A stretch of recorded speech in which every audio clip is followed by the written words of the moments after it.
কবরে আমাকে আপনাকে যখন দাফন করে আসে মানুষ, দাফন করে বেশি আমরা অতিক্রম করি না, এই দাফন করে মাত্র বাসতলা থেকে রওনা করছি, ওই সময় আমাদের পায়ের আওয়াজটা কবরের ওই মানুষটা শুনতে পায়। সহিহ বুখারীর 1338 নম্বর হাদিসের বর্ণনা। এই হাদিসের মধ্যে আসছে ক্বালা রাসূলুল্লাহ সাল্লাল্লাহু আলাইহি ওয়াসাল্লাম, নবীজি বলেন আল আবদু ইযা উদিআ ফি কবরিহি, নবীজি বলেন বান্দাকে যখন কবরের মধ্যে রাখা হয়, ওয়া তুওয়াল্লিয়া, কবরের মধ্যে রাখার পর যখন তাকে পিছনে ফেলে রাখা হয়, কি বলে দেখেন, কবরের মধ্যে রাখার পর ওয়া তুওয়াল্লিয়া, যখন তাকে পিছনে রেখে চলে আসা হয়, বাসতলায় দাফন করলাম, করার পর তাকে আমরা পিছনে রেখে যখন চলে আসলাম, ওয়া যাহাবা আসহাবুহু, আল্লাহ নবী বলেন যেই মানুষগুলা তাকে দাফন করলো, করার পর পিছনে রেখে যারা চলে আসে, বেশি দূরে যায় না, একটু এই দিকে আসার পর হাত্তা ইন্নাহু লা ইয়াসমাউ করাআনি আলিহিম, ওই কবরের মানুষটা তাদের জুতার আওয়াজগুলা শুনতে পায়, তাদের পায়ের আওয়াজ শুনতে পায়। কেন শুনতে পায়? তখন আত্মা তার দেহের মধ্যে আল্লাহ পাঠায়া দেয়, পাঠায়া দেওয়ার পর ফায়াতিয়ানিহি মালাকান, দুইজন ফেরেশতা আসে, আতাহু মালাকান, বুখারীতে আসছে আতাহু মালাকান, আবু দাউদে আসছে ফায়াতিয়ানিহি মালাকান, দুইজন ফেরেশতা আসে, ফাআকআদানিহি, বুখারীতে আসছে, আবু দাউদে আসছে ফায়ুকঈদানিহি আও ইউজলিসানিহি, আয়েশা তাকে বসায়, বসানোর পর তাকে প্রশ্ন করে তিনটা, এর মধ্যে একটা থাকবে মুহাম্মদ সাল্লাল্লাহু আলাইহি ওয়াসাল্লাম, এই ব্যক্তির ব্যাপারে তোমার কি ধারণা? তিনি বলবেন আশহাদু আন্না মুহাম্মাদার রাসূলুল্লাহ, আমি সাক্ষী দিচ্ছি মুহাম্মদ সাল্লাল্লাহু আলাইহি সাল্লাম আল্লাহর রাসূল। এরপর তাকে বলা হবে, শোনো, উনজুর ইলা মাকআদিকা মিনান নার, এই বান্দা তুমি তোমার জাহান্নামের অংশটা দেখো। কিসের অংশ? দেখেন কি বলে, পুরাটা শেষ হয়ে একটা জাহান্নামের অংশ দেখো, মানে এই বান্দা যদি ইমানদার হয়, এরপর তাকে বলা হবে তুমি যে আমার জাহান্নামের অংশটা দেখো তো, আসনটা। ওই ব্যক্তি তার জাহান্নামের আসনটা দেখবে, দেখার পর তাকে বলা হবে আবদালাকাল্লাহু মাকআদাম মিনাল জান্নাহ, তোমার এই জাহান্নামের আসনের পরিবর্তে পরিবর্তন করে আল্লাহ তোমাকে জান্নাতি আসন দান করছেন।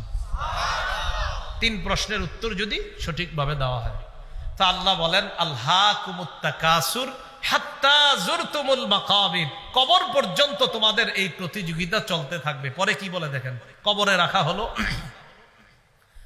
কাল্লা সাউফা তা'লামুনা সুম্মা কাল্লা সাউফা তা'লামুন, তোমরা জানতে পারবে, অবশ্যই তোমরা জানতে পারবে, কাল্লা লাউ তা'লামুনা ইলমাল ইয়াকিন, তোমরা বাস্তবিক অর্থেই জানতে, যদি জানতে, লাউ তা'লামুনা ইলমাল ইয়াকিন, বাস্তবিক জ্ঞানে, সঠিক জ্ঞানে, নিশ্চিত জ্ঞানে যদি তোমরা জানতে, লাতারাবুন্নাল জাহিম, আল্লাহ পাক রব্বুল আলামিন বলেন তোমরা অবশ্যই অবশ্যই জাহান্নাম দেখবে। বলেন নাউজুবিল্লাহ।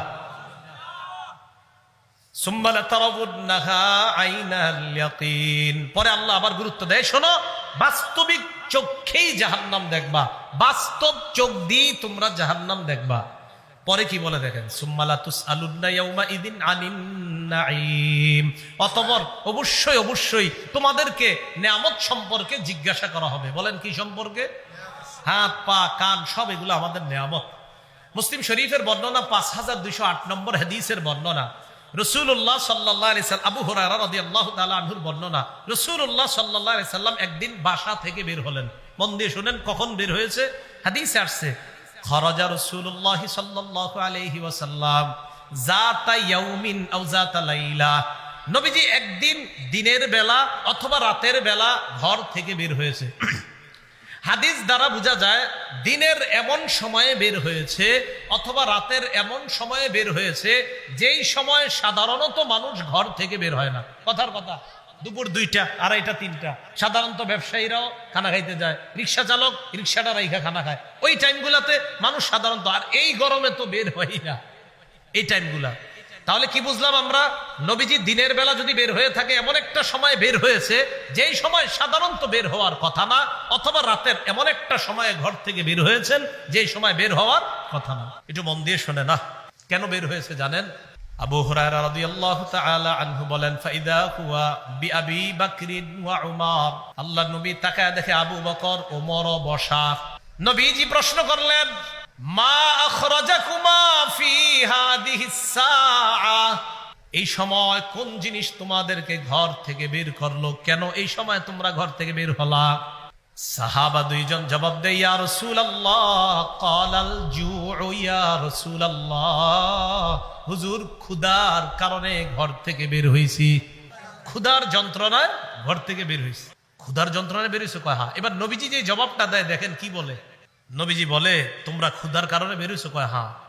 আল্লাযী নাফসি বিয়াদিহি আনাল্লাযী আখরাজাকুমা, নবীজি বলেন আখরাজানি আল্লাযী আখরাজাকুমা, আল্লাহর কসম, যেই ক্ষুধা তোমাদেরকে ঘর থেকে বের করে আনছেন ওই ক্ষুধা আমাকে বের করছে।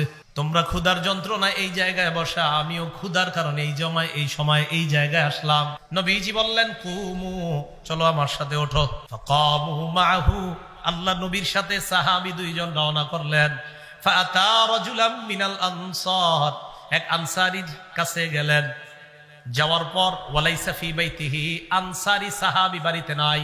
নবীজি এক আনসারী সাহাবীর বাড়িতে গেলেন। ফাইদা হুয়া লাইসা ফি বাইতিহি, তিনি ঘরে নাই, বাড়িতে নাই। বাড়ির ভিতর থেকে রাআতুল মারআ, আনসারীর বিবি রাসূলকে দেখে ফেলছে।